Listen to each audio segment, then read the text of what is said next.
안녕하세요. 책 읽어주는 여자 홍퀸이에요. 지금 읽어드리고 싶은 책은 위로의 미술관. 지친 하루의 끝, 오직 나만을 위해 열려있는 위로의 미술관. 네, 제목 멋지죠? 지친 하루의 끝에 오직 나만을 위해 열려있는 미술관에 한번 가볼까요? 멋진 작품과 작가 소개가 좋은데요. 제가 그 중에 조금만 읽어드릴게요. 잘 한번 들어봐 주세요.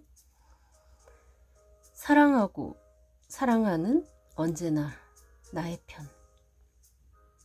에드윈 헨리 렌시어, 찰스 버튼 바버, 아서 앤슬리.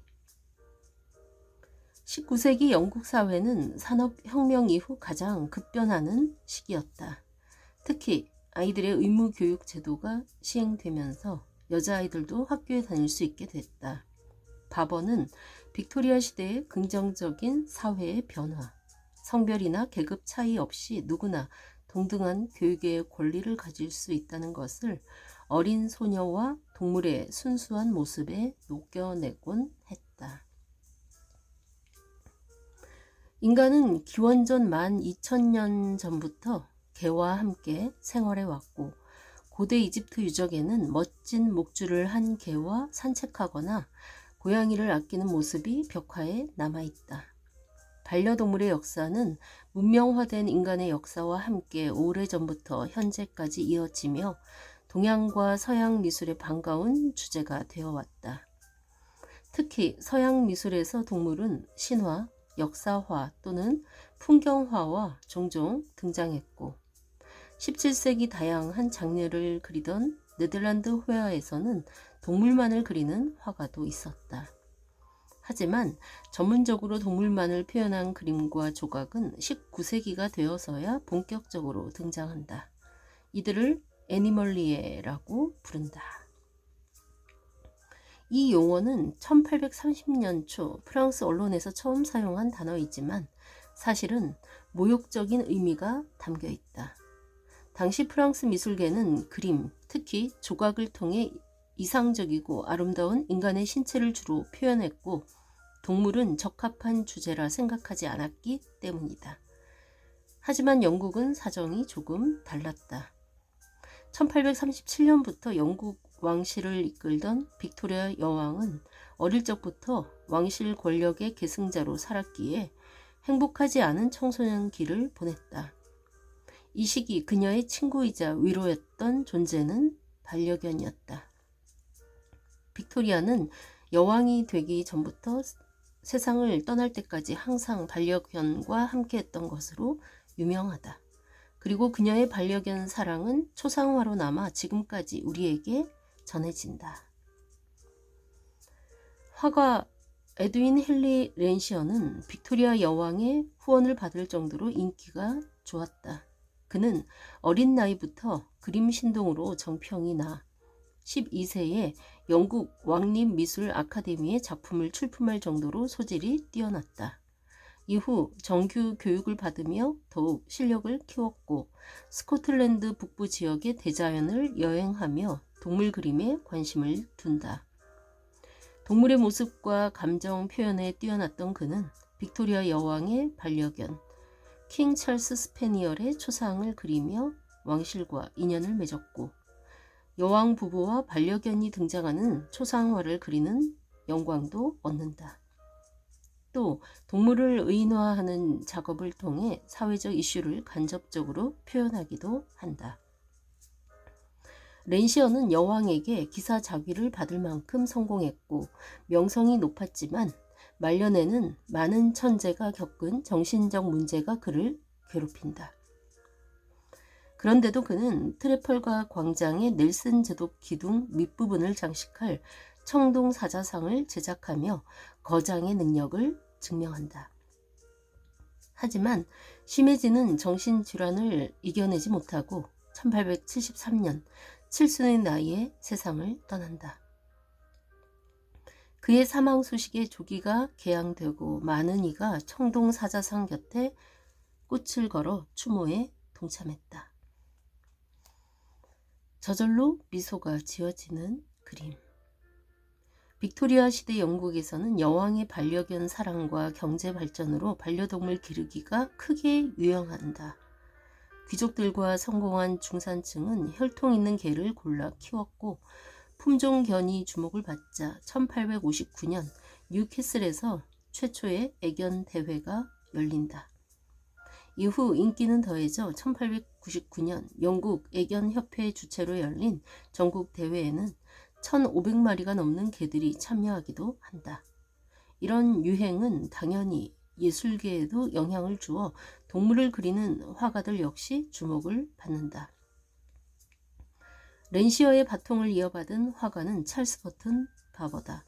바버는 1872년부터 빅토리아 여왕과 그의 딸 베아트리체가 사랑하는 반려견 초상화 시리즈를 그리기 시작해 20여 년간 에드워드 7세가 될 왕자의 초상화, 말 위에 앉아있는 빅토리아 여왕의 모습 등 왕실 관련 그림을 그린다.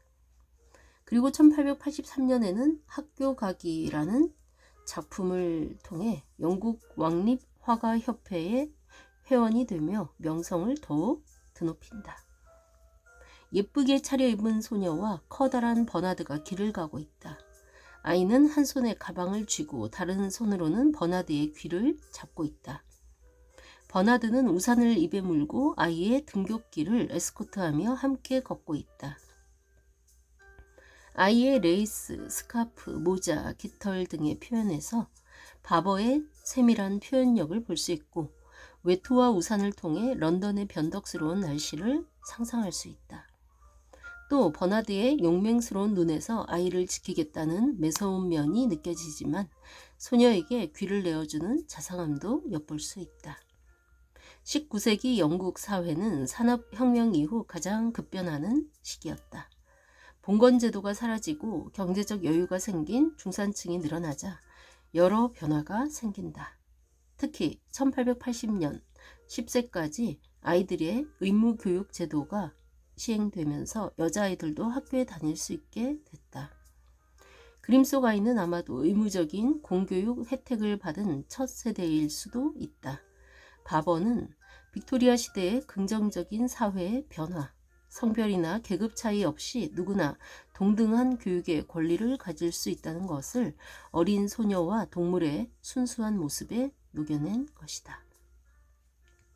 렌시어가 스코틀랜드의 대자연이나 큰 동물, 극적 장면 등에 더 관심이 많았다면 바버는 반려동물에 대한 사회적 관심이 높아진 것을 반영해 인간과 동물 사이의 친밀감을 주로 그렸다.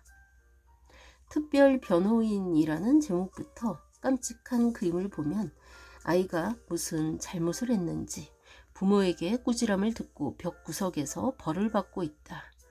아끼는 인형도 바닥에 두고 눈물을 훔치는 아이가 걱정되었을까? 콜린은 조심스럽게 아이에게 다가간다. 그리고 이제 그만 아이를 용서해달라는 듯 그림박 주인을 바라보고 있다. 바버의 작품을 보고 있으면 미소가 절로 지어지고 색채, 구성, 유파 등 어떤 이론도 중요치 않게 느껴진다. 그는 20여 년간 많은 이의 마음을 위로하는 작품을 그리다가 안타깝게도 1894년 50세도 되지 않은 이른 나이에 세상을 떠난다. 100년 후에도 기억될 따뜻한 위로. 빅토리아 시대의 말기와 에드워드 시대, 어린이와 반려동물 장르화의 마지막 전성기는 아서 엘슬리가 이끈다. 엘슬리는 반려동물과 어린 아이들을 코믹하고 장난기가 가득한 모습으로 표현하면서 바버보다 더욱 친근한 풍속화를 그린다. 그의 작품은 왕실보다 신흥 중산층 사이에서 인기가 높아 많은 작품이 판화로 재현되거나 달력이나 광고 등에 자주 사용된다.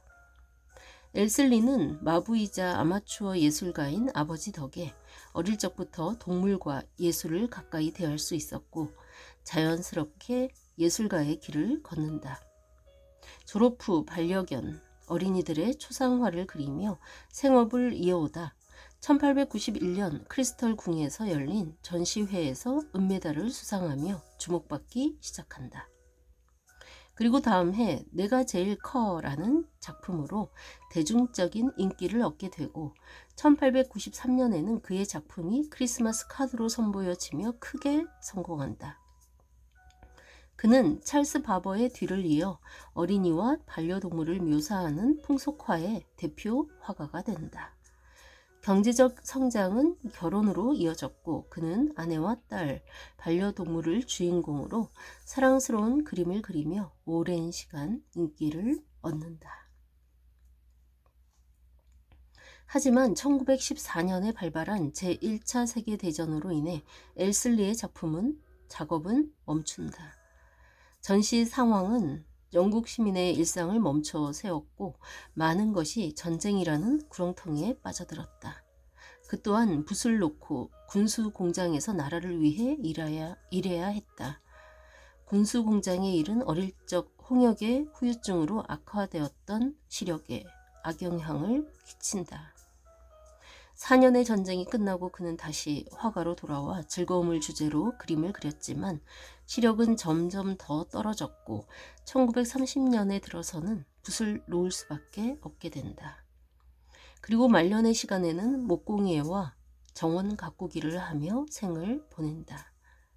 끔찍한 전쟁은 그의 시력만 잃게 한 것이 아니었다. 전쟁 후 암울한 분위기에 휩싸인 유럽에서는 다다이즘 같은 반문명, 반전통적인 기존의 가치와 질서를 부정하는 예술 사조가 유행하며 엘슬리의 풍속화는 자리를 잃어간다. 그리고 어린아이와 반려동물이 등장하는 밝은 분위기의 풍속화 유행은 새로운 경제 부국인 미국으로 넘어간다. 동물과 아이를 전문으로 그린 풍속화는 미술사에서 크게 주목받은 분야는 아니다.